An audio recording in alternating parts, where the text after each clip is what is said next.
안녕하세요. 아들 장가 한번 보내려다 큰일 날 뻔한 60대 여자입니다.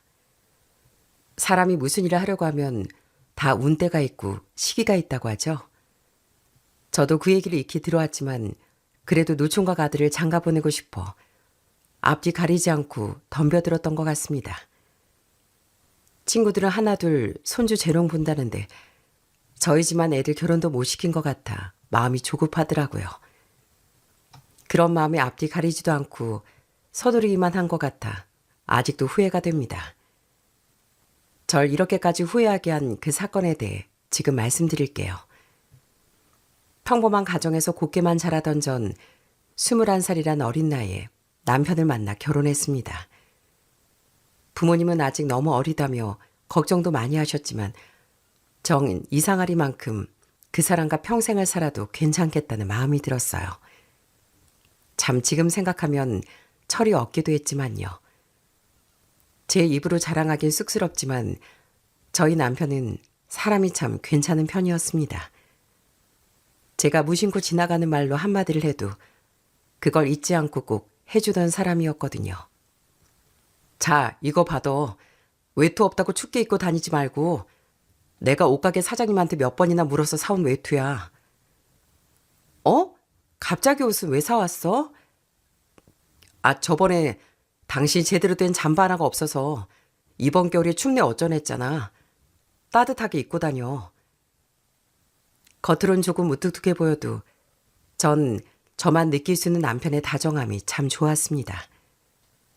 어쩌다 부부싸움을 해도 큰 소리 한번 치는 법이 없었고 제 기분이 조금만 안 좋아 보여도 무슨 일 있냐며 먼저 기분을 살펴주기도 했고요. 세상에 말만 쉽게 하는 사람도 많지만 남편은 제가 불안하지 않도록 하루하루를 행동으로 보여주었습니다. 그러니 그 어린 나이에도 이 사람이 평생 제 편이 되어줄 사람인 걸 알았나 봐요. 그렇게 남편 하나만 믿고 결혼해서 23살에 큰아들을 낳았습니다. 3년 뒤엔 둘째 딸도 낳았고요. 아이들을 키우고 살며 참 고생도 많이 했지만 돌이켜보면 행복한 기억이 참 많습니다. 남편은 채소 도매상 일을 하던 사람이었는데 참 성실하게 일했어요. 저도 옆에서 그런 남편을 계속 도왔고요. 남편은 40년 넘게 새벽 일찍 시장으로 나가면서도 단 한 번을 늦거나 게으름을 피우는 모습을 보여주지 않았습니다. 남편은 눈이 오나 비가 오나 새벽 3시만 되면 어김없이 눈을 떠 나갈 채비를 끝내곤 했어요. 그러면서도 제가 잠결에 깰까봐 항상 발걸음을 죽여가며 조심조심 안방문을 열고 나가더라고요. 어느 날은 제가 미리 깨서 주방에 불을 켜고 앉아 있으니 남편이 퉁명스럽게 한마디를 던졌습니다. 아, 왜 이렇게 일찍 일어나 괜히 부산을 떨어. 잠이나 더 자지. 전 그게 절 걱정하는 말인 걸 잘 알고 있었습니다. 당신 출근하는데 배웅 좀 해주고 싶어서 일찍 일어났지. 사랑하는 내 남편 오늘도 출근 잘하고 밥도 잘 챙겨 먹어. 이따 끝나면 일찍 들어오고 내가 당신 좋아하는 동태찌개 끓여둘게. 남편은 서둘러 출근하면서도 내심 제가 배웅해 주는 게 좋았는지 가는 길에 몇 번이나 뒤를 돌아보더라고요. 그렇게 종일 일하고 집에 돌아온 남편은 저녁상에 올라온 찌개를 한 숟가락 크게 떠먹으며 그제야식 웃더라고요. 당신이 끓인 찌개 먹으니까 속이 다 풀리네. 하여튼 내 마누라 음식 솜씨 알아줘야 한다니까. 그렇게 남편은 식사를 다 마치고 나서야 오늘 시장에서 채소값이 어땠는지 어떤 손님이 다녀갔는지 아주 덤덤하게 종일 있었던 일을 들려주더라고요. 다른 남편들은 밖에서 무슨 일이 있는지 물어도 대답도 잘 안 한다는데 제가 묻기 전에 조근조근 얘기를 잘해주는 남편이 참 고맙기도 했습니다. 무엇보다 남편은 저희 아이들에게도 참 자상한 아빠였어요. 저희 애들이 아빠가 도매상이라 그런지 과일을 참 좋아했거든요. 남편은 집에 올 때마다 제일 맛있는 과일들을 꼭 가지고 오곤 했습니다. 내 강아지들, 자, 아빠가 시장에서 제일 단 놈으로 골라왔으니까 실컷 먹어. 엄마도 갖다 드리고. 우와, 저 사과 먹고 싶었는데 아빠 어떻게 하셨어요? 엄마, 저 사과 깎아주세요. 남편은 아들이 사과를 베어 물고 맛있다고 발을 구르는 모습을 보며 흐뭇하게 미소를 짓더라고요. 정작 본인 입엔 과일 한 쪽 넣지 않으면서도 자식들이 잘 먹는 모습을 보는 것만으로도 배가 부르단 표정이었죠. 그렇게 저희 가족은 평범하지만 행복하게 하루하루를 열심히 살았습니다.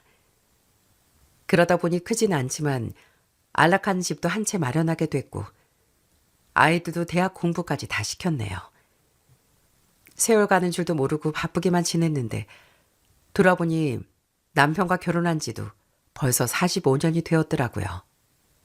하지만 평화롭게만 보이던 저희 가족에게도 여느 가정과 마찬가지로 아픈 기억이 있기도 했습니다.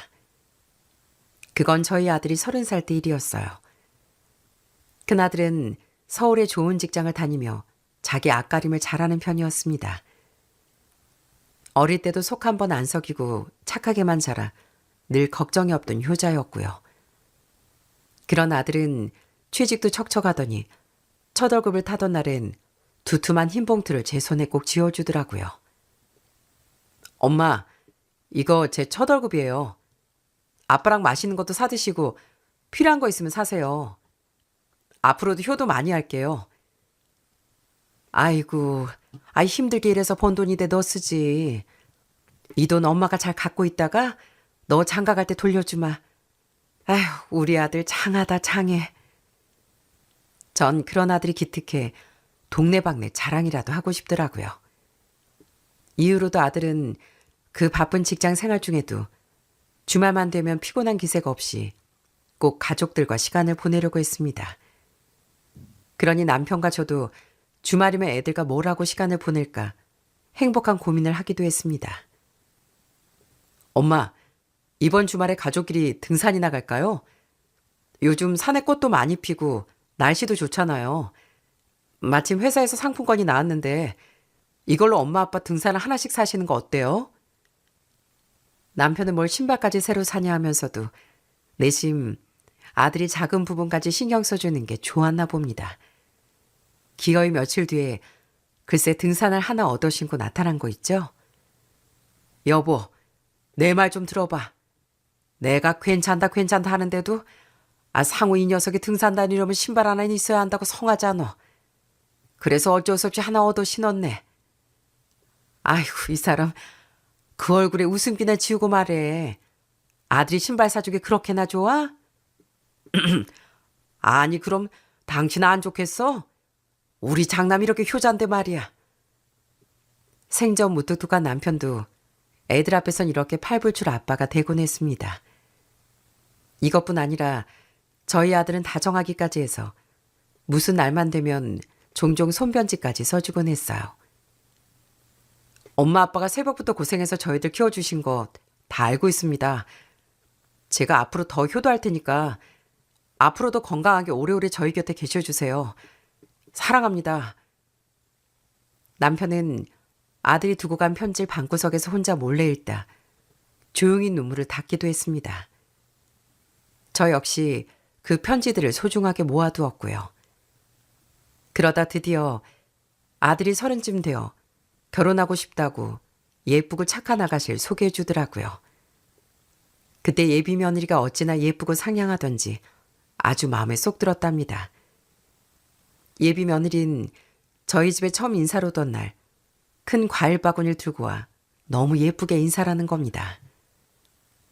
어머님, 아버님, 처음 뵙겠습니다. 저 상호 오빠랑 만나고 있는 김아라라고 합니다. 오빠한테 두 분 말씀 많이 들었어요. 이렇게 만나 뵙게 되어 정말 기쁩니다. 그래요. 오느라 고생 많았어요. 그냥 오지 뭘 이런 것까지 들고 왔어요. 고맙게 잘 먹을게요. 예비 며느린 목소리도 꾀꼬리 같고 부침성이 좋아 처음 보는 자리인데도 집안 분위기 금방 밝게 만들어주더군요. 식사 자리에서도 어찌나 어른들을 잘 챙기던지요. 오물오물 복스럽게 밥을 먹다가도 저희 부부가 밥 먹는 걸 쓱 보더니 저희 남편이 좋아하는 반찬을 눈여겨보았다. 앞접시 위에 조심스럽게 올려놓는 겁니다. 어머님, 음식이 전부 너무 맛있어요. 아버님이 나물을 좋아하시나 봐요. 그러면 저도 앞으로 어머니께 음식 많이 배워서 나물 반찬 해드릴게요. 이렇게 예비 며느리가 결혼 전부터 상냥하게 구니 정말이지 작은 딸이 하나 더 생긴 것 같더라고요.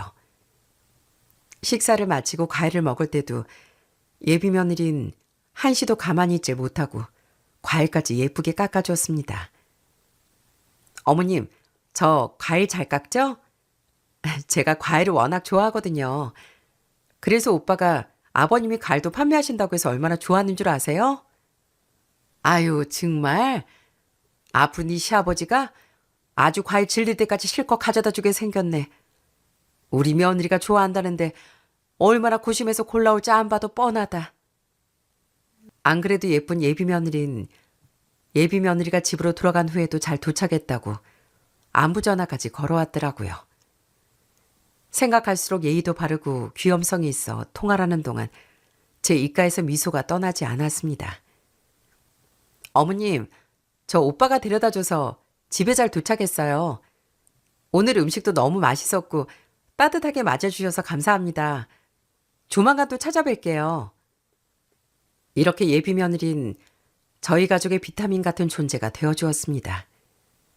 그래서 더더욱 아들의 결혼을 기대하고 있었고요. 그런데 정말 충격적이게도 아들이 결혼을 얼마 앞두고 파혼을 하게 될지도 모른다고 선언한 겁니다. 저희도 아들의 결혼을 간절히 바랬고 예비 며느리가 너무나도 천사 같았기에 청정병력 같은 소리였어요. 너 지금 그게 무슨 소리야? 아니 결혼을 당장 못할 것 같다니. 시기 얼마나 남았다고 그런 소리를 해. 뭐 너희들 싸웠니? 결혼 앞두고 다투기라도 한 거야? 엄마, 저도 정말 간절히 결혼하고 싶어요. 근데 그 사람이 지금 상황이 너무 좋지 않대요. 저희 어떡하면 좋아요? 아들은 그러며 펑펑 울며 무너져 내렸습니다. 알고 보니 결혼을 앞두고 둘이 건강검진을 했는데 예비 며느리 건강 상태가 예사롭지 않았다네요. 그래서 정밀검사를 진행했는데 애석하게도 30대 초반 여성들에게 많이 발생한다는 유방암 진단을 받은 거였습니다. 심지어 이미 암세포가 많이 퍼져서 향후를 장담하기 어려운 심각한 상태였대요. 그런데 그 상황에서 예비 며느린 자기가 아픈 것보다 나중에 저희 아들이 힘들어할 걸 걱정해 눈물을 머금고 결혼하지 말자고 아들을 밀어냈습니다. 아들은 제 앞에서 그 이야기를 전하며 연신 눈물을 흘리더라고요. 엄마, 그 사람 암이래요. 상태가 많이 안 좋아서 저 고생시키기 싫다고 결혼 안 하겠대요. 제가 어떻게 그런 사람 혼자 둬요. 아들은 예비 며느리가 아무리 밀어내도 절대 곁을 떠날 수 없다며 슬프게 말했습니다. 저 역시 가슴이 먹먹해져 아들의 등을 두드려줄 수밖에 없었네요. 그 이후 전 그 착한 아이를 이대로 놓칠 수가 없어 암치료는 치료대로 진행하며 조금 나중에 결혼식을 올리자고 예비 며느리를 설득하기 시작했습니다. 그러면서 매일같이 병원을 찾아 예비 며느리를 따뜻하게 안아주었어요. 얘야, 많이 힘들지? 아휴, 어떻게 너같이 착한 애에게 이런 몹쓸병이 찾아왔을꼬.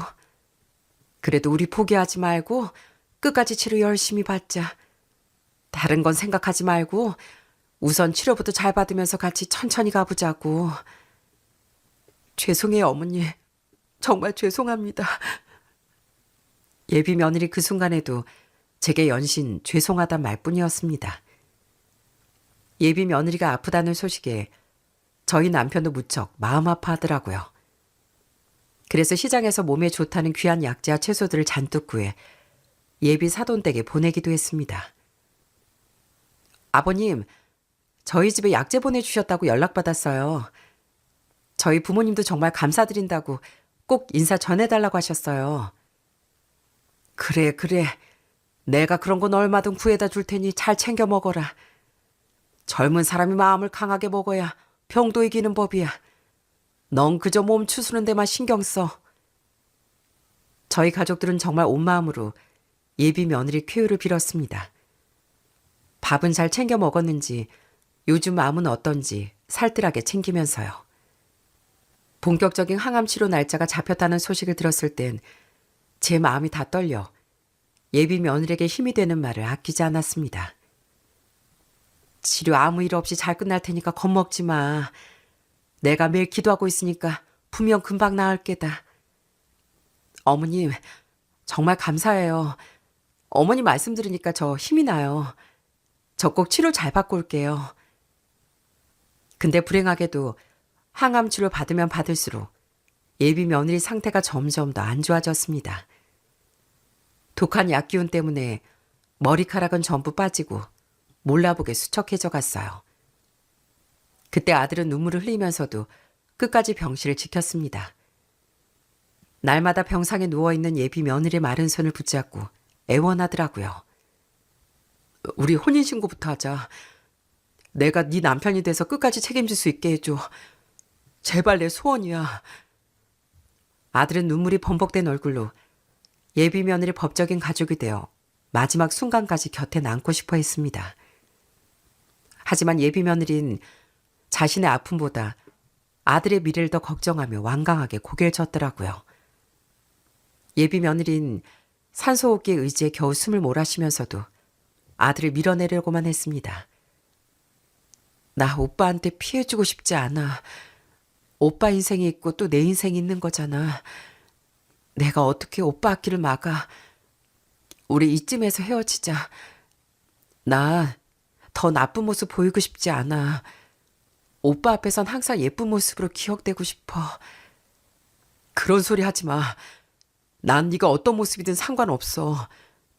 그러니까 곁에만 있게 해줘. 제발. 아들은 주위의 만류에도 아랑곳하지 않고 끝내 예비 며느리의 대소변을 다 받아내며 끝까지 곁을 지켜냈습니다. 저 역시 뼈만 남은 예비 며느리 모습을 볼 때마다 가슴이 찢어질 것 같더라고요. 얘야, 조금만 더 힘을 내줘. 제발 마음 단단히 먹고 이겨내야 한다. 우리 아들을 봐서라도 아직은 안 돼. 아직은. 옆에서 그 모습을 지켜보던 예비 안사돈도 제 손을 붙들고 펑펑 울기 시작했습니다. 사돈, 우리 딸 불쌍해서 어쩌면 좋아요. 저 예쁜 나이에 우리 딸을 제가 어떻게 보냅니까? 예비 사돈은 이대로는 딸을 못 보낸다고 통곡을 했고 병실 안은 서로를 향한 안타까움으로 온통 눈물바다가 됐습니다.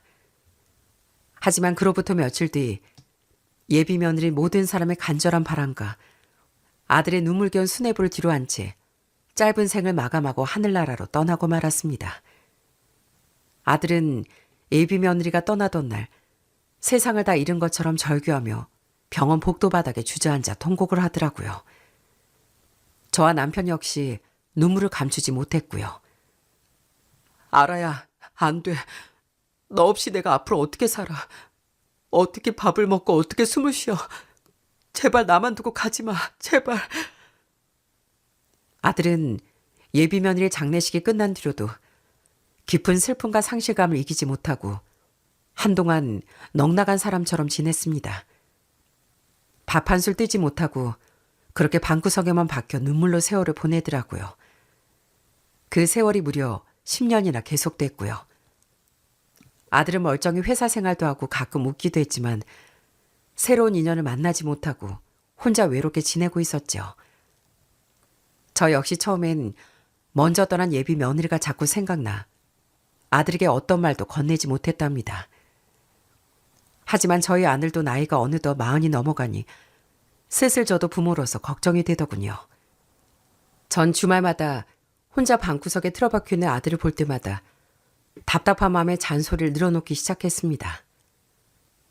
상우 네 마음은 알겠다만 그래도 너 언제까지 그러고 있을 거야. 너도 이제 중년이야. 중년. 지금까지 네 마음 아니까 나도 별말 안 했지만 솔직히 너 그러다가 노총각으로 늙어 죽을 셈이야. 아들은 제 잔소리에도 그저 묵묵부답으로 창밖만 내다볼 뿐이었죠. 저는 답답함이 머리 끝까지 치밀어와 아들의 등짝을 매석에 내려치며 속상한 마음을 쏟아냈습니다. 나이 40 넘어 장가도 못 가고 이렇게 집에 처박혀 있으면 어떡하니? 너 진짜 노총각 귀신이라도 될 작정이야? 이제 그만 마음 정리하고 제발 새 사람 좀 찾아봐. 그렇게 또 몇 년이 흘렀는지 모릅니다. 그런데 어느 날 놀랍게도 아들이 다시 결혼하고 싶은 사람이 생겼다며 저에게 조심스럽게 얘기를 꺼내는 겁니다. 아들은 쑥스러운 듯 극적이며 오랜만에 얼굴에 화색을 띠고 말했어요. 엄마, 아빠, 저 사실 다시 만나는 사람이 생겼어요. 결혼까지 생각하고 진지하게 만나는 중이에요. 그 말을 듣는 순간 제 가슴이 철렁 내려앉으면서도 한편으론 드디어 아들이 마음의 문을 열었구나 싶어 눈물이 왈칵 쏟아질 뻔했습니다. 대체 어디서 어떻게 만난 아가씨인지 들어보니 그 인연이 참 신기하게도 시작됐더라고요. 아들은 마음이 답답할 때마다 가끔 혼자 여행을 떠나곤 했는데 어느 날 무작정 속초로 여행 갔다 거기서 우연히 지금의 여자친구를 만나게 되었다네요. 바닷가를 걷다 우연히 길을 물어보며 말문을 트게 됐는데 대화가 너무 잘 통하더라는 겁니다. 그렇게 속초에서 뜻밖의 인연이 시작되어 두 사람은 장거리 연애를 2년 정도 이어왔다고 하더군요. 아이고, 그래서 우리 아들이 주말마다 얼굴 보기가 그렇게 힘들었구나. 진즉 말을 하지. 아들은 평일엔 서울에서 열심히 직장 생활을 하고 주말만 되면 한달음에 속초로 차를 몰고 내려가며 계속 만남을 이어갔습니다. 이후 아들은 얼굴 표정도 훨씬 좋아지고 저희에게도 종종 그 여자친구 얘기를 해주었어요. 엄마, 저 속초 좀 다녀올게요. 아마 일요일 저녁에는 올라올 거예요. 그 사람이 엄마 아빠 드시라고 속초에서 생선을 좀 사놨다네요. 그거 들고 올게요. 그래. 운전 조심하고 잘 만나고 와라. 가끔 아들이 일이 생겨 속초에 못 내려갈 때면 이번엔 아들 여자친구가 서울로 올라오는 것 같기도 했습니다. 정말 다행스럽게도 두 사람은 서울과 속초라는 먼 거리를 매주 오고 가면서도 서로를 향한 마음을 예쁘게 키워나가는 것 같았어요. 그러다 둘 다 나이가 있다 보니 슬슬 본격적으로 결혼 얘기가 나오기 시작했습니다. 며느리 될 아이가 서울에 올 때마다 절 찾아오는데 어찌나 싹싹하게 구는지 저도 그 아이가 참 마음에 들더라고요. 며느리 서울에 올 때마다 양손 가득 속초에서 명물이라는 생선이나 해산물들을 들고 왔어요. 어머님, 아버님, 저 왔어요. 저번에 어머님 생선 잘 드시는 것 같아서 저희 부모님께 부탁해서 직접 잡은 생선 좀 들고 왔어요. 이따 드셔보세요. 그러더니 아예 제 앞치마까지 빼앗아 생선 손질까지 척척 해주는 겁니다. 그 손이 어찌나 야무지던지 저도 넋을 놓고 구경할 정도였다니까요. 어머님, 요즘 속초 날씨가 참 좋아요. 나중에 저희 동네 오시면 제가 진짜 맛있는 생선구이 집으로 모실게요. 아버님하고 꼭 한번 놀러 오세요. 아유, 속초 참 좋지.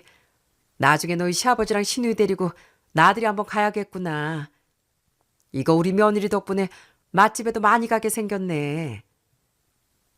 며느리는 속초로 다시 내려가는 길에도 기차역에 도착했다며 제게 전화를 걸어 싹싹하게 인사를 전하더군요. 어머님, 저 이제 기차 타요. 오늘 어머님이 차려주신 밥도 먹고 서울 구경도 해서 정말 즐거웠어요. 다음에 뵐 때까지 식사 잘 챙겨 드시고 환절기 감기 조심하세요. 너도 먼 길 가는데 조심히 내려가고 조만간 또 보자꾸나. 전 전화를 끊고 나서 아들에게 참 다정하고 이해심 있는 신부감이 들어오는 것 같아 안도의 한숨을 내쉬었답니다. 물론 둘이 장거리 연애를 하는 게 그리 쉽지만은 않아 보였어요. 그 당시 며느린 속초에 있는 사돈집에 살고 있었는데 다행히 예비 사돈들께서 참 좋은 분들인 것 같았지만 주말마다 둘이 시간을 보내려면 신경 쓰이는 게 많았을 겁니다. 그래서 둘의 결혼을 조금 더 서두른 것도 있었네요. 저희 아들도 이젠 가정을 꾸려 안정을 찾길 원했었고요. 그렇게 얼마 후 드디어 저희 아들과 며느린 제 평생의 소원이었던 결혼식을 올리게 됐습니다. 우리 아들 턱시도 입으니까 정말 멋있네. 우리 새아기도 너무 예쁘고. 아휴, 내가 이제 바랄 게 없다. 바랄 게 없어. 감사합니다, 어머님. 앞으로도 저 어머님, 아버님 잘 모시는 며느리가 될게요. 그렇게 아들 며느리가 결혼하고 일주일쯤 지났을까요? 그 와중에 저희 부부의 결혼 45주년이 된 겁니다. 아들 결혼한 지 얼마 지나지 않아 조용히 보낼까 싶기도 했지만 저희 딸이 그냥 보내면 되겠냐고 여행을 보내주겠다고 하더라고요. 두 분이서 국내 여행이라도 한번 다녀오세요. 이번엔 이 딸내미가 특별히 쏠게요. 요즘 양양이 그렇게 뜬다는데 서울에서 그리 멀지도 않고 어때요? 제가 바로 숙소랑 차편 알아볼게요. 양양?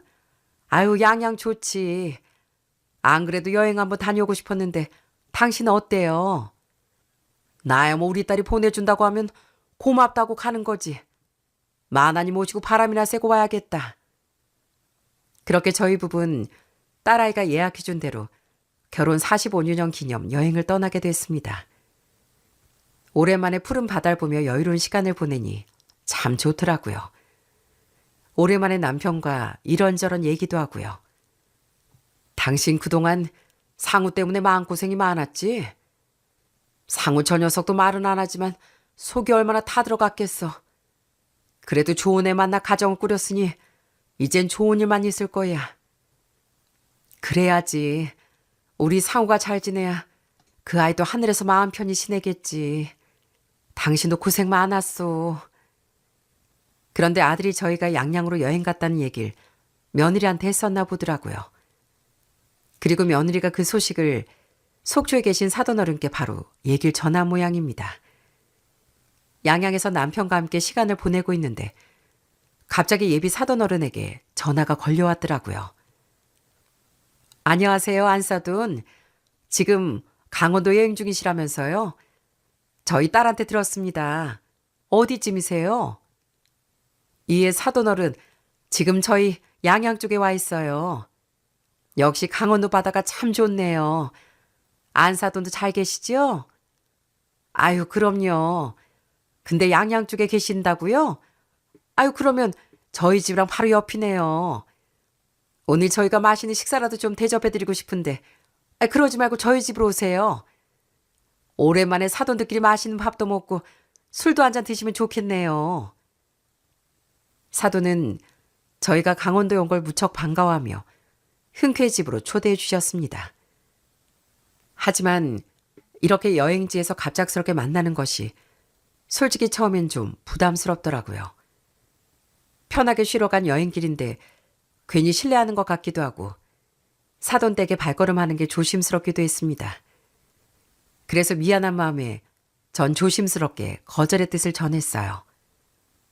아유, 안사돈, 말씀은 정말 감사하지만 저희가 이렇게 갑자기 찾아뵈면 좀 실례를 범하는 게 아닌가 싶어서요. 괜히 집에 사람 들어온다고 하면 준비하시기도 번거로울 텐데 마음만 감사히 받겠습니다. 아유, 아닙니다. 실례라니요. 당치도 않은 말씀이세요. 평소에 저희 딸한테 그렇게 잘해준다고 아주 귀에 못이 박히도록 들었습니다. 안 그래도 늘 감사한 마음이었는데 이번 기회에 제가 식사라도 대접하며 보답을 좀 하고 싶어서 그렇습니다. 절대 부담 갖지 마시고 편하게 오세요. 아이고, 이거 참. 일단 저희가 차편을 좀 알아보고 다시 연락드릴게요. 사돈 어른이 계속 대접하고 싶다고 말씀하시니 저희도 계속 거절하기가 민망하더라고요. 남편과 제가 어찌할 바를 몰라 서로 눈치만 보고 있던 그때 며느리에게서 전화가 걸려왔습니다. 어머님, 아버님, 저희 부모님이랑 통화하셨어요? 거기까지 가셨는데 그냥 가시면 제가 너무 서운하죠. 그러지 말고 오늘 꼭 저희 집에서 주무시고 가세요. 저희 부모님도 어머님, 아버님을 정말 많이 보고 싶어 하세요. 맛있는 거 많이 준비해 두신다니까 얼른 가세요. 네? 며느리가 특유의 밝은 목소리로 계속 부탁하니 저희 부부는 도저히 거절을 못하겠더라고요. 절 챙겨주려는 사돈댁과 며느리 마음이 너무 고마워 남편도 결국 허허 웃으며 알겠다고 했습니다. 그렇게 저희 부부는 설레는 마음을 안고 예비 사돈댁이 있는 속초로 기분 좋게 발걸음을 옮겼죠. 다행히 사돈댁까지 가는 길이 멀지 않아 몇 시간 지나지 않아 터미널 근처에서 사돈댁을 만나게 됐습니다. 사돈댁은 속초에 왔으면 오징어 난전에 꼭 가보셔야 한다며 저희를 거기로 안내하더라고요. 항구를 따라 간이 천막들이 쭉 늘어서 있는데 바다 냄새가 물씬 풍기는 게 분위기가 참 정겹더라고요. 남편도 오랜만에 바다 구경이 신이 났는지 연신 주변을 둘러보더군요. 사돈어른, 우리 저기서 바닷가 보면서 싱싱한 오징어 한 접시 소주 한잔 할까요? 아이고 역시 사돈께서 멋을 아시네요. 좋습니다. 오늘 제대로 한번 달려봅시다. 이런 풍경을 두고 술 마시면 취하지도 않잖아요. 남편과 사돈어른은 뭐가 그렇게 죽이 척척 맞는지 연신 허허 웃으며 천막 안에 금세 자리를 잡더라고요. 남편 말대로 바로 썰어난 투명한 오징어엔 씹을수록 달콤한 맛이 났고 바닷바람을 맞으며 마시는 술은 취하지도 않더라고요. 그렇게 1차로 오징어 난전에서 기분 좋게 술잔을 부딪힌 저인 2차로 파도 소리가 들리는 근처 술집으로 자리를 옮겼습니다. 요즘 속초에서 아주 유명한 영금정 주변 식당에서 시원한 맥주를 마시며 넓은 바다를 바라보니 가슴이 뻥 뚫리는 기분이었죠. 안 그래도 애들 결혼도 잘 시켰겠다. 술 한 잔도 했겠다. 그렇게 기분이 좋을 수가 없더라고요.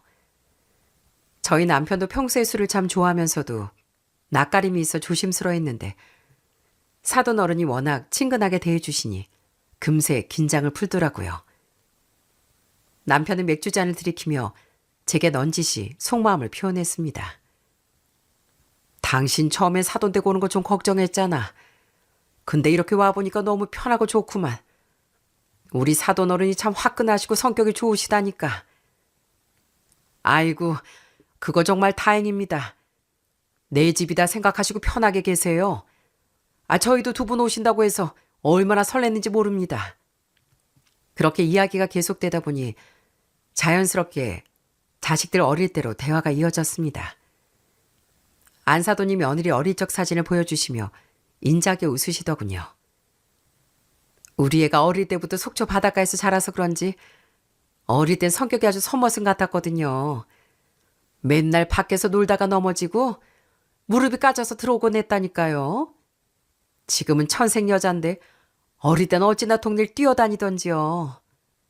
아이고, 우리 새아가 어릴 때부터 아주 씩씩하고 야무졌네요. 안 그래도 새아기가 온 뒤로 저희 집 분위기도 엄청 밝아졌거든요. 저희 아들한테 과분할 정도로 참 고마운 아이예요. 전 사돈께 저희 집 복덩어리가 된 며느리 칭찬을 아끼지 않았습니다. 사돈도 저희 아들이 얼마나 훌륭한 사위인지 칭찬을 하셨고요. 그렇게 또 한두 잔 먹다 보니 기분 좋게 취기가 올랐습니다. 저희 마지막 3찬 사돈댁으로 들어가 먹기로 하고 장소로 옮겼습니다. 사돈집에 가면서도 며느리 잘 얻어 이런 호강을 하나 싶더라고요. 그때가 아들 며느리가 결혼한 지 2주쯤 지났을 무렵이었고 며느리 서울 신혼집으로 이사를 모두 마친 상태였습니다. 아이들이 신혼여행을 다녀오면서 저희 부부 선물을 참 많이도 사왔는데 그중에서 남편과 제가 이번 결혼기념일 여행을 갈 때 입으라고 커플티를 사왔더라고요. 45년이나 같이 산 부부가 커플티를 입으려니 여가 민망한 게 아니었지만 아이들의 성의를 생각해 사돈집에 갔을 때 민망함을 무릅쓰고 그 옷을 잠옷으로 입었습니다. 물론 술김에 그런 것도 있었죠. 사돈 어른은 저희 부부의 커플티를 유심히 보시더니 호탕하게 웃음을 터뜨리셨어요. 아이고, 사돈 두 분 정말 보기 좋습니다. 꼭 신혼부부들이 여행 온 것 같아요. 아주 젊어 보이십니다. 아이고, 사돈, 부끄럽습니다. 애들이 신혼여행 갔다가 사왔다는데 뭘 이런 걸 사왔다고 잔소리 좀 했네요. 나이 먹고 남 부끄럽게 커플티가 뭡니까? 제가 쑥스러워 손살을 치자 안사돈도 기분 좋게 웃으시더라고요. 아이, 보기 좋기만 한 걸요, 사돈. 요즘 이렇게 입고 다니는 게 유행이래요. 우리 딸내미가 안목이 아주 좋습니다. 두 분 정말 잘 어울리세요. 그렇게 또 이런저런 얘기를 하다 웃다 보니 어느덧 밤이 깊었습니다. 안사돈은 저를 작은 방으로 안내했어요. 사돈, 여기가 서울로 가기 전까지 제 딸이 쓰던 방이에요.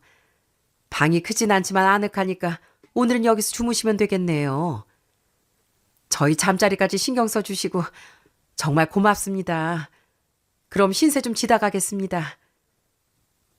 방 안으로 들어서니 며느리가 결혼 전 시절에 쓰던 깨끗한 침대야 아기자기한 가구들이 그대로 놓여 있더군요. 방 안 가득 며느리 흔적이 남아있는 것 같아 저희도 기분이 새롭더라고요. 그때 남편이 방을 둘러보다 벽에 걸린 며느리 학창시절 사진을 유심히 들여다봤습니다. 방이 참 깔끔하고 예쁘네. 우리 새아가가 여기서 책도 읽고 잘 자랐을 걸 생각하니 기특하다 싶기도 해.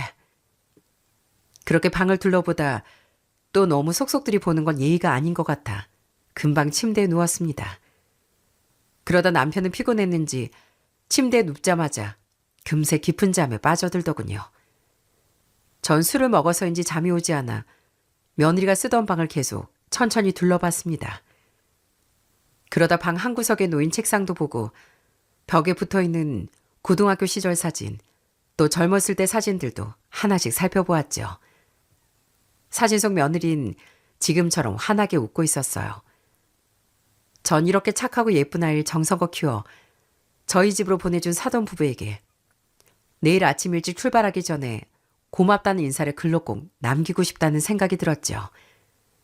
말로 하기엔 좀 쑥스러워서 편지로 적어두면 좋을 것 같았거든요. 그래서 메모할 종이를 찾고 있는데 종이는 있어도 볼펜이 어딜 봐도 없는 겁니다. 그래도 책상이 있는데 볼펜 하나쯤은 있겠지 싶어 책상 서랍을 조심스럽게 하나씩 열어봤어요. 그렇게 볼펜을 찾아 서랍 안쪽을 뒤적이는데 저 안쪽에 구석진 곳에 있는 노란 우편물 한 장이 제 눈에 딱 들어왔습니다. 남의 우편물을 보는 게 예의는 아니지만 무심코 겉면을 쳐다봤을 때 우편물 상단에 법원이라는 글자가 선명하게 보였어요. 심지어 일반 우편도 아니고 법원에서 등기로 날아온 우편물이었답니다. 보니까 며느리 앞으로 온 것이었는데 하필이면 서울로 시집간 며느리가 쓰던 책상에 들어있는 게 영 이상한 거예요. 한마디로 뭔가 쎄한 걸 느낀 거죠. 우편물 봉투를 자세히 보니 아직 이걸 뜯어보지 않았더라고요. 그때 남의 집 우편물이고 사적인 공간인데 이걸 함부로 열어보면 안 된다는 생각이 순간 들었습니다. 하지만 이상하게도 제 손이 멈추질 않았고 이걸 꼭 지금 뜯어야만 할 것 같은 불길한 예감이 온몸을 감쌌어요. 전 서랍 앞에 멍하니 서 그 노란 봉투를 들고 정말 한 30분도 넘게 고민했던 것 같습니다. 등 뒤에선 남편의 코 고는 소리가 들려오는데 제 가슴은 터질 것처럼 쿵쾅거리기 시작했어요. 열어보면 안 된다는 생각과 무언가 큰일이 숨겨져 있을 것 같다는 예감이 제 머릿속에서 강하게 부딪혔죠. 그러다 갑자기 바스락거리는 소리가 들리더니 남편이 부스스 눈을 떴습니다. 전 심장이 떨어지는 줄 알았네요. 남편은 책상 앞에 멍하니 서 있는 절 보며 잠긴 목소리로 물었습니다. 여보, 왜 그래? 앉아고 거기서 뭐해? 전 심장이 덜컥 내려앉는 것 같아 얼른 손에 든 봉투를 뒤로 숨기며 더듬거렸죠. 아니야. 아무것도 아니야. 펜이 어디 있나 찾고 있었어. 당신 얼른 더 자. 남편은 제 말에 별다른 의심 없이 다시 누웠고 이내 다시 코를 골며 깊은 잠에 빠져들었습니다. 남편이 다시 자는 걸 확인하고 나서야 전 떨리는 손으로 그 노란 봉투를 열어보았어요. 겉면을 조심스럽게 뜯어내고 안에 접혀있던 하얀 종이를 꺼내어 펼치는 순간 전 너무나 큰 충격에 비명이 터져나오려는 걸 두 손으로 입을 틀어막았습니다. 봉투 안에서 나온 서류는 다름 아닌 상간녀 소송장 문건이었거든요. 내용을 읽어 내려가는데 손이 벌벌 떨려 종이가 아예 덜덜 떨릴 지경이었어요. 그 소송장을 읽어보는데 세상에 저희 집에선 한없이 천사 같고 조신해 보이던 며느리가 유부남과 바람을 피우고 있던 모양입니다. 놀랍게도 그건 그 유부남의 아내 측에서 며느리 상대로 상간녀 위자료 청구 소송을 제기한 소송장이었어요. 서류에 적힌 법원 소장 날짜와 등기 수령 날짜를 자세히 보니 일이 터진 지 불과 한 달도 안 된 최근의 일이더군요. 유부남 쪽 집안은 최근에 이혼을 진행하게 됐고 그 과정에서 나중에 며느리가 상간녀라는 사실이 밝혀졌나 보더군요. 상대방 아내가 뒤늦게 사실을 알아차리고 이렇게 상간 위자료 소송을 청구한 거고요. 전 이게 왜 여기 있을까 고민하기 시작했습니다. 그러다 대충 상황이 어떻게 돌아간 건지 짐작이 가기 시작했어요. 아무리 봐도 등기가 날아왔을 때 속초 사돈어른이 법원에서 우편물이 왔으니 며느리에게 연락을 취했을 거라는 생각이 들더라고요. 그때 아마 당황한 며느리가 절대 뜯지 말고 책상 서랍에 넣어두라고 다급하게 부탁을 했겠죠. 사돈은 무슨 내용인지 모르고 며느리 말처럼 그걸 뜯지도 않고 고스란히 거기다 넣어놓은 것 같더라고요. 결혼 직전까지만 해도 며느리 주민등록상 주소지가 여기 속초 사돈 집으로 되어 있어 당연히 법원 소장이 이 집으로 날아올 수밖에 없었던 거죠. 서류에 적힌 만남의 기간과 구체적인 증거 내용들을 보니 정말 기가 막히고 피가 거꾸로 솟는 것 같더군요. 상황을 보니 한마디로 며느린 저희 아들과 2년 가까이 장거리 연애를 하는 와중에도 뒤론 다른 유부남과 지저분하게 바람을 피우고 있었던 겁니다. 저희 아들이 주말마다 서울과 속초로 가며 지극정성을 쏟는 동안 그 천사 같은 얼굴을 한 며느린 뒤에서 남의 가정을 파탄내고 있었던 거죠. 전 배신감과 분노로 온몸이 부들부들 떨려 도저히 가만히 있을 수가 없었어요. 전 그 우편물을 들고 남편을 다급하게 흔들어 깨웠습니다. 여보 일어나. 빨리 일어나봐. 일어나서 이것 좀 봐. 남편은 다급하게 깨우는 제 목소리에 놀라 눈을 제대로 뜨지 못한 채 부스스 일어났습니다. 아니 왜 그래? 지금 몇 시야? 나 피곤해. 이 밤중에 대체 무슨 일인데? 전 남편을 일으키며 법원 소장서를 눈앞에 들이밀었어요. 남편은 안경을 찾아 쓰고 서류를 읽어내려가더니 순간 기절 초풍하며 얼굴이 하얗게 질려버렸어요. 그리고 믿을 수 없다는 듯 입을 벌린 채 한동안 말을 잇지 못했죠. 이게 뭐야? 그럼 우리 며느리가 바람이라도 폈다는 거야? 서류만 보면 우리 며느리, 아니 그것이 상간녀라잖아. 저희 부부는 그 길로 당장 대리운전을 불러 비싼 돈을 들여가며 곧바로 서울로 향했습니다. 잠시라도 사돈댁에 더 머물고 싶지도 않았고 근처 숙박업소조차 가고 싶지 않을 만큼 불쾌했거든요. 그때 오직 제 머릿속엔 빨리 서울로 가서 이 사실을 아들에게 알려야겠다는 생각뿐이었네요. 그렇게 새벽 내내 달려 서울집에 도착한 저희 부부는 날이 밝자마자 일찍 아들의 신혼집으로 찾아갔습니다. 마침 그날의 일요일 아침이어서 배를 누르니 아들이 눈을 비비며 문을 열어주더라고요. 엄마 아빠 연락도 없이 이 아침에 어쩐 일이세요? 장인어른 댁에 계신 거 아니었어요? 그때 뒤이어 주방에서 앞치마를 두른 며느리가 나와 반갑게 인사를 건넸습니다. 어머님 아버님 어떻게 이 아침에 연락도 없이 오셨어요? 아직 식사 전이시죠? 저희도 아침 먹으려고 했거든요. 저는 가증스러운 그 얼굴을 바라보며 싸늘하게 쏘아붙였습니다. 됐다. 네가 차려준 밥 내가 먹고 싶지 않구나. 더러운 상간녀가 차려준 밥은 도저히 먹고 싶지 않어. 그 말에 아들이 깜짝 놀라 제 앞을 가로막더라고요. 엄마, 그게 무슨 소리예요? 갑자기 상간녀라뇨. 왜 화를 내세요? 무슨 소리긴 너 못 들었어? 네 아내가 상간녀라고. 그리고 전 거기까지 들고 갔던 법원 소장을 그대로 며느리 얼굴을 향해 던져버렸습니다. 어머님, 이게 뭐예요? 며느린 바들바들 떨며 서류를 주워들었고 아들 역시 사색이 돼 서류를 빼앗아 읽기 시작했습니다. 이게 뭐야? 당신 이게 다 뭐야? 이게 진짜야? 아들, 너 똑바로 한 글자 한 글자 읽어봐라. 네 아내가 그동안 속채수 유부남이랑 바람을 피우고 있었댄다. 그러다 딱 걸린 모양인데 이걸 어쩌냐. 이제 우리도 다 알게 됐는데. 아들은 얼굴을 감싸지며 배신감에 온몸을 떨었습니다.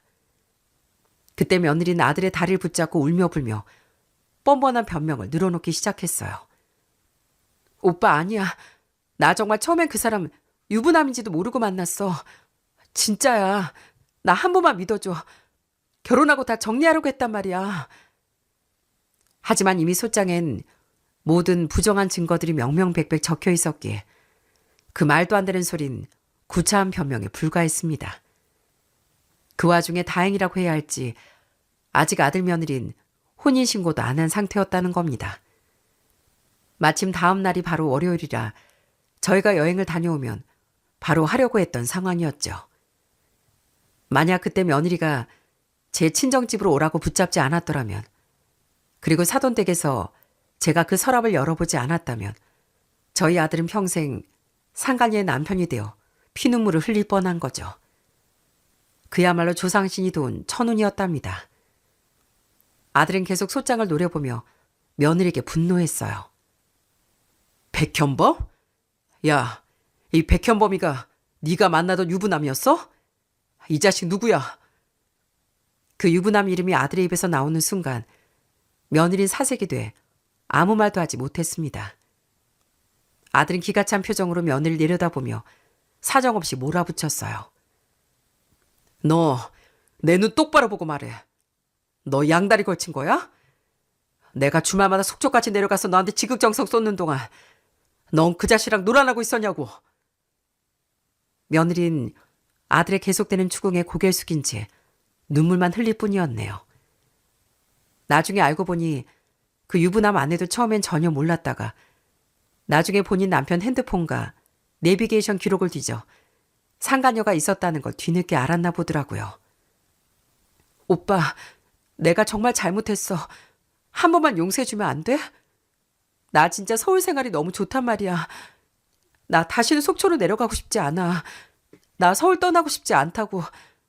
다신 나 바람 안 피고 오빠한테만 잘할게. 제발 나 내쫓지만 말아줘. 어? 며느린 다신 그러지 않겠다고 악을 쓰며 매달렸지만 아들의 눈빛은 이미 얼음장처럼 차가워졌습니다. 아들 며느리가 신혼집으로 구한 아파트는 저희 부부가 돈 한 푼 보태주지 않고 아들이 서울에서 20년 가까이 피땀 흘려 일하며 스스로 마련한 곳이었거든요. 아들은 자기가 고생해서 산 아파트에서 더러운 상간녀와 단 1분 1초도 같이 있을 수 없다며 며느리 손을 거칠게 뿌리쳤습니다. 그 더러운 입으로 내 이름 부르지도 마. 당장 내 집에서 나가. 너 날 속이고도 한가하게 밥이 날 여유까지 부렸니? 나한테 영원히 안 들킬 줄 알았냐고. 아들은 며느리가 싸운 짐가방들을 현관문 밖으로 사정없이 던져버리고 며느리 등을 떠밀어 아파트 밖으로 완전히 쫓아내버렸답니다. 며느린 복도에서 쫓겨나 문을 두드리며 한참을 울부짖었지만 아들은 단호하게 인터폰 전원을 꺼버렸죠. 아들은 곧바로 현관 비밀번호를 바꾸고 그제야 거실에 주저앉더라고요. 엄마, 아빠, 이게 대체 무슨 일인지 모르겠어요. 방금 전까지만 해도 저랑 그렇게 기분 좋게 웃던 사람이 상간녀라뇨. 유부남과 놀아났다뇨. 우리도 이게 무슨 일인가 싶다. 세상에 이게 무슨 날벼락이니? 이젠 정말 행복한 가정을 꾸릴 줄 알았던 아들은 또다시 큰 상처를 입고 말았습니다. 그나마 혼인신고를 안 해서 서류상 아무런 흔적 없이 그 사기꾼 같은 여자 인연을 끊어낼 수 있었죠. 저희 부부는 아들의 어깨를 다독이며 이만하길 정말 다행이라고 가슴을 쓸어내렸습니다. 그 일 이후로 저희 아들은 한동안 마음의 상처를 추스르느라 힘든 시간을 보냈습니다. 술도 많이 먹고 회사도 한동안 쉬어야 했거든요. 하지만 무슨 독한 마음이 들었는지 갑자기 자리를 털고 일어나더니 정신없이 일에만 몰두하더라고요. 심지어 그동안 계획만 세워두었던 대학원 가정도 새로 밟기 시작했고 주말엔 가족들과 시간을 보냈습니다. 하지만 전 그게 아들이 너무 괴로워 발버둥 치고 있다는 걸 알고 있었어요. 상우야, 너무 힘들고 괴로우면 가끔 울어도 된다. 그건 창피한 게 아니야. 네 옆에 네 엄마가 있잖니. 엄마, 사실 저 너무 힘들어요. 그래도 그 여자 때문에 제 인생이 무너지는 꼴은 도저히 두고 못 보겠어요. 그래도 오늘은 엄마 앞이니까 저 좀 울어도 되죠? 그날 아들은 정말 눈이 퉁퉁 붓도록 제 품에 안겨 울었답니다. 제 아들이 대체 무슨 잘못을 했다고 계속 이런 상처를 입는지 하늘이 다 원망스러웠죠. 그 이후 집에서 쫓겨난 며느리는 그야말로 비참하게 망해버렸습니다. 그 유부남 아내가 제기한 상간녀 위자료 청구 소송에서 패소하면서 수천만 원에 달하는 거액의 위자료를 물어내게 된 거죠. 게다가 속초란 동네가 워낙 좁다 보니 서울로 시집가려다 바람이나 파혼당했다는 소문이 사방에 파다하게 퍼지고 말았답니다. 며느리는 그토록 동경하던 서울 생활을 구경도 못한 채 속초로 쫓겨 내려갔고 사돈댁 역시 동네에서 고개를 들고 다니지 못할 만큼 큰 망신을 당해 결국 야반도주하듯 멀리 이사를 떠났다고 합니다. 다신 바람을 피우지 않겠다며 서울에 남게 해달라고 빌던 그 오만하던 기세는 온데간데 없이 사라지고 비참한 결말을 맞이한 셈이었죠. 저희 부부는 요즘도 문득문득 그때를 생각하면 가슴이 철렁 내려앉으면서도 한편으론 천운이었다고 가슴을 쓸어내리곤 합니다. 남편은 요즘 새벽에 시장으로 나가는 길에 제 손을 꼭 잡으며 가끔 그날의 이야기를 꺼내기도 합니다. 여보, 그때 당신이 그 서랍을 열어보지 않았다면 우리 아들의 인생이 정말 어떻게 됐을지 끔찍해. 당신이 우리 아들을 살린 거야. 남편의 말에 저 역시 고개 끄덕이며 그저 안도할 뿐입니다. 만약 결혼 45주년 여행을 가지 않았더라면, 그리고 그날 밤 사돈댁 며느리 방에서 잠을 자지 않았더라면 저희 가족은 평생 그 지옥 같은 삶을 살았을지도 모르겠네요. 살다 보면 사람 일이라는 게 참 알 수 없는 것 같습니다. 그렇게 행복한 날이라고 생각했던 여행에서 저희 가족의 인생을 뒤바꿀 진실을 마주하게 될 줄은 꿈에도 몰랐으니까요. 그때 너무 충격스럽고 가슴이 무너져 내렸지만 시간이 지나고 보니 결국 늦기 전에 알게 된 게 다행이었다는 생각이 듭니다. 아무리 가슴 아픈 진실이라도 평생 속으며 사는 것보단 한번 크게 비를 맞더라도 제대로 현실을 마주하는 게 결국 가족을 살리는 길이더군요. 옛말에 비 온 뒤에 땅이 더 단단하게 굳는다고 하잖아요. 저희 가족도 그 일을 겪고나 서로를 더 믿고 의지하게 됐습니다. 비록 상처는 남았지만 그래도 함께 버텨준 가족이 있었기에 다시 웃으며 살아갈 수 있었고요. 지금 힘든 일을 겪고 계신 분들이 있다면 너무 스스로를 탓하지 않으셨으면 좋겠습니다. 그럼 오늘 제 사연을 마무리하도록 하겠습니다. 들어주셔서 정말 감사합니다.